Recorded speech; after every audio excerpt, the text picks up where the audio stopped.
You ask a very interesting question in your book where you say, did India become a democracy too early in its development path?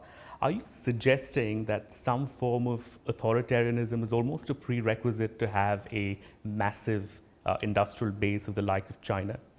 If you look at even countries like the United States and the United Kingdom, they became democracies relatively late, full-fledged democracies, in the sense of giving workers voting rights. That happened in the late 1800s in many of these countries. So there is a certain sense in which you subsidize the owners in the early stages of growth sometimes.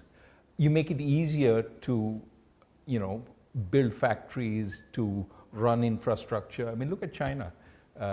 It's built enormous amounts of high-speed rail in a very short span of time, simply because it can acquire land when it wants. In India, you try taking it, you will have a democratic uproar from the people whose land is being taken for good reason. Similarly, worker rights. You as an authoritarian government determine what the unions will demand. And you sit on them if they demand too much. So these are the things that an authoritarian country can do to generate a more profitable business sector, which in the longer run can generate higher rates of growth.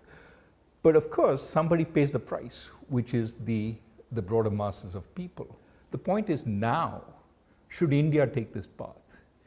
Become more authoritarian in order to grow faster. And I think that this is exactly the wrong time for India to do it, because its strengths, its democracy. It became a democracy when it was poor.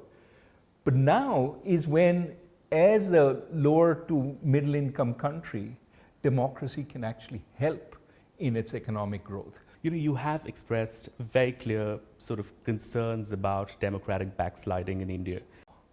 What I would say is the direction of drift is very clear. It has been clear by every index that you can look at. At the same time, one can always hope, and India's done this in the past, that you have a strengthening once again.